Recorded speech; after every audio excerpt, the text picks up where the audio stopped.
1990, after more than a century of colonial rule, Namibia became a new independent democracy in Africa.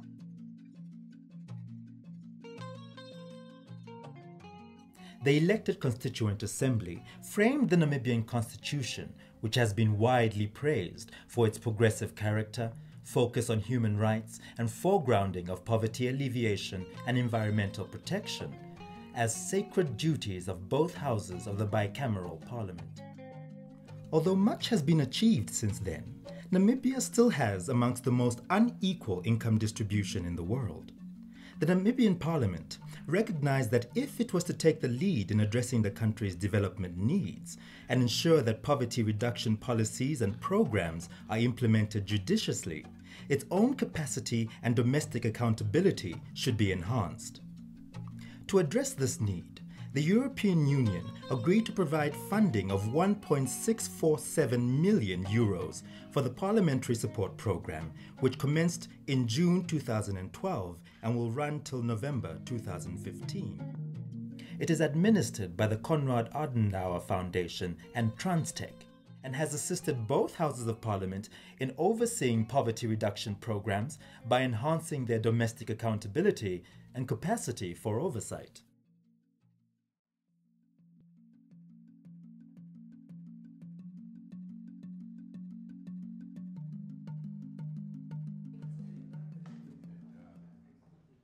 A core function of the Parliamentary Support Programme is to provide training to parliamentarians who come from a range of backgrounds.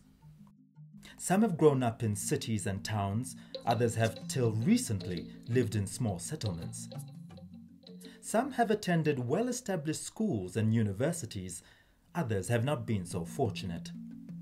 Despite these differences, however, they must all take on new responsibilities and functions. Honourable Bernadette Jager was sworn in as a member of the National Assembly in March 2015. A long-time community activist, she knows the challenges faced by marginalized communities from first-hand experience.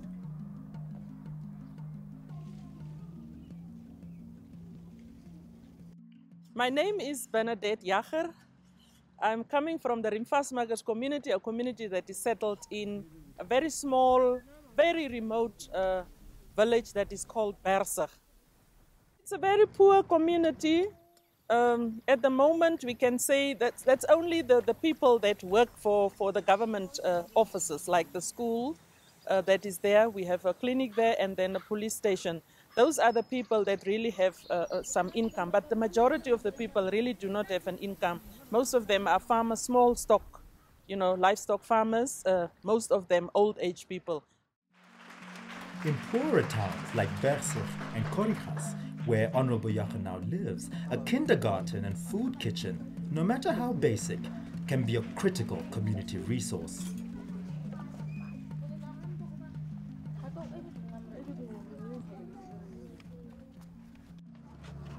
This organization started way back in 1992, and I'm one of the founder members.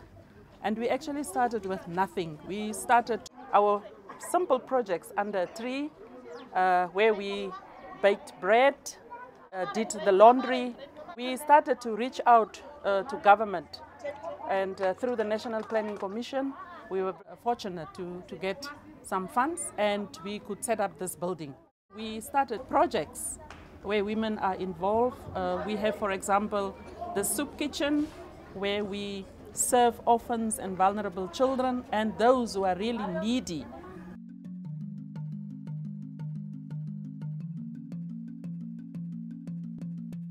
The development budget embodies the development plans of the government for the coming year. It is a dense document with hundreds of approved budgets for individual projects, new schools and clinics, upgrades to existing government buildings, industrial developments, sports facilities, roads, in short, all the projects which collectively make the country a better place for its citizens. The hard copy version of the budget is difficult to use and is not widely distributed. This has hindered the oversight and management of government-approved projects.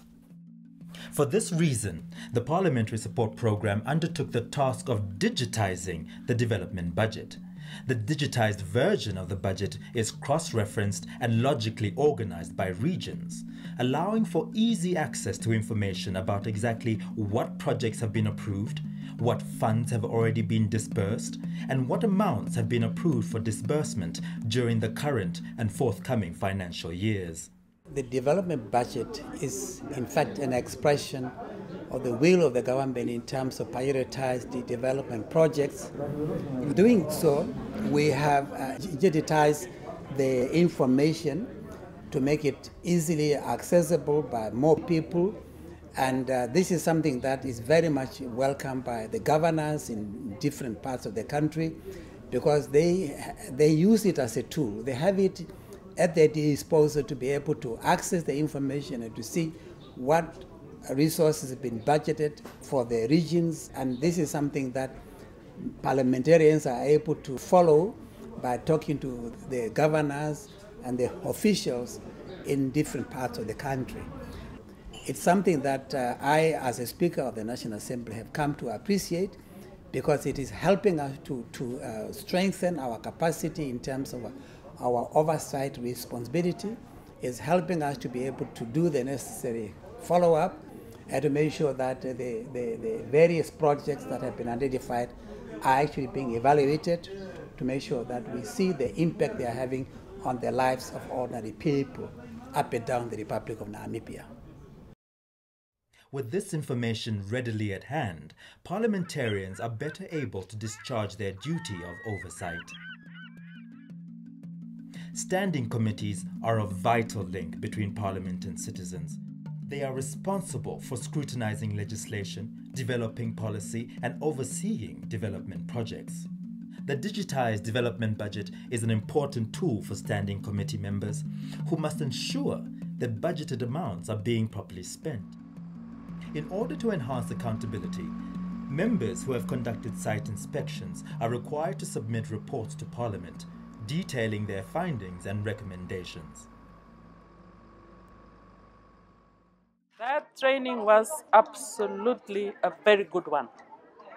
We are so appreciative of the fact that this Parliamentary Support Programme, sponsored and funded by the EU, has really made an impact on the understanding of the oversight functions of the MPs that will serve in the various standing committees.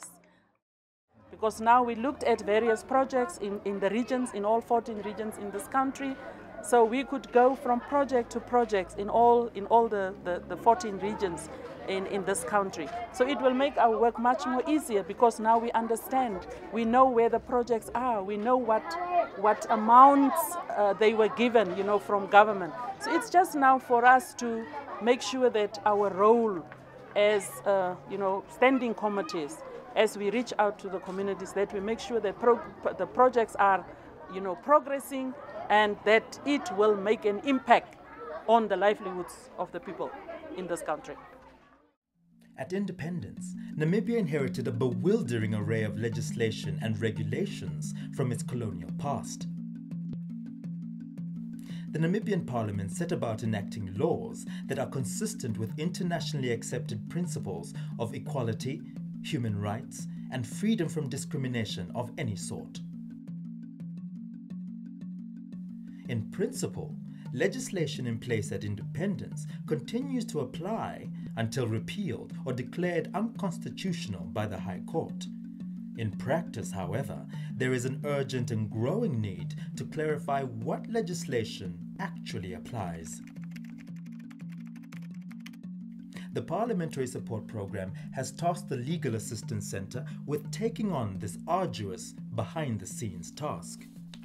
So what's exciting about this project is the purpose of it is to make updated versions of the laws of Namibia available free on the internet to anyone who's interested to know what the law is.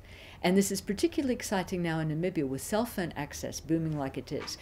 Pretty soon, we hope almost anybody with a cell phone would be able to find out what the law of Namibia is. We are taking all of the laws of Namibia, all of the statute law of Namibia, including the ones inherited from the distant colonial past. If they're still in force, we are taking those laws, we are incorporating all of the amendments to those laws and putting an accurate, updated version on the parliamentary website to be available free to anyone. You'll be able to go to the website. You can read the law, you can download the law, you can print the law, you can search the law to see what it covers.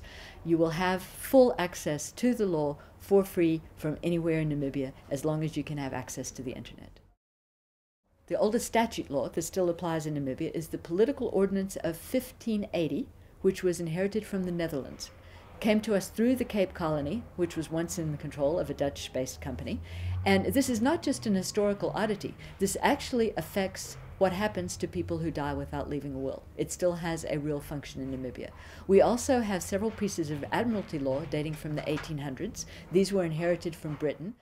Now, these laws are not easy to get hold of, as you can imagine. They're very specialized laws, but everybody who's affected by them should be able to look them up and see what they say. So with the Dutch law, we'll be providing it in an English translation, but all the other laws will be in their actual form in the words that are officially part of the law. While we've been doing this project, we've discovered that there's some very unusual statutes that are still in force in Namibia. We have the Witchcraft Suppression Proclamation, we have the Dried Peas Control Ordinance, and the Trespass of Donkeys Proclamation.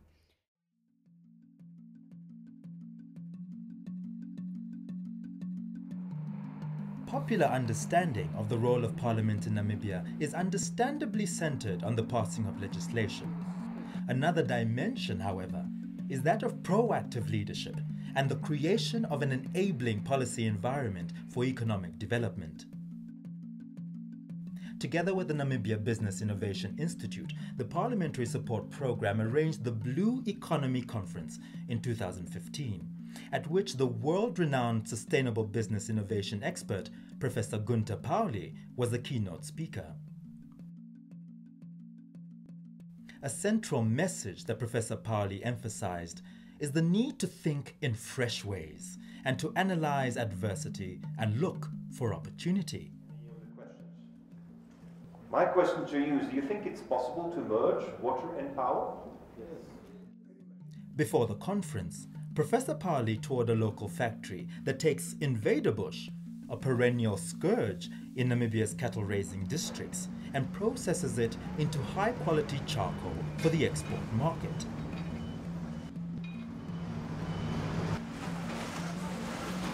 At the conference, Professor Pauli outlined various innovation options for Namibia and the enabling role that the state can play.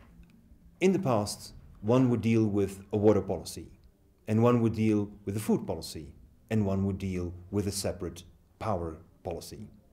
Parliament is the one that has the power to integrate that. And as the limits of austerity are becoming more obvious, it is clear that we need not just the cost cutting, and we just not need to produce more of the same at ever lower expense. We realize that we have to generate more value, and how to do it. That is what we're all learning together. We're proposing that Parliament looks at how it can make transformative legislation so that we can reach, with this globalized economy, everyone in that society. That combined can transform society, and isolated can only cost society. Research into aquaponics is an example of innovation led by the Parliamentary Support Programme with a view to improving the food security of communities with limited resources. It is a closed system that uses the nutrients in the waste from tank-held fish to support vegetable growth in gravel beds without any soil or additional fertilization. The University of Namibia is conducting a research project aimed at fine-tuning the system for local conditions. A challenge that must be addressed is ensuring that pilot projects that provide viable options for the future are rolled out and become current realities. The Parliament is the cornerstone of the national sovereignty. The European Union is set to cooperating with the Namibian nation as a whole, not just with government. And this is why when we received the request from Parliament to support an induction program for new parliamentarians and a number of trainings in order to improve the efficiency of the standing committees, we felt at the same time humbled and encouraged. The Namibian Parliament is set on improving its efficiency, working practices and political accountability with the overarching goal of poverty reduction in the country. No goal is more precious, and no institution is more dignified than Parliament, and the European Union is pleased to have been able to play a part in this vital endeavour. The Parliamentary Support Programme has had a profound influence on the capacity of Namibian parliamentarians and their staff to discharge their duties of leadership and oversight of development projects. It has worked invisibly behind the scenes, and it has taken the lead at the forefront of initiatives aimed at catalyzing sustainable innovation for the good of all Namibians. The Namibian Parliament is proud to partner with the European Union in strengthening Parliament's contribution to the national poverty reduction agenda by improving its efficiency and accountability.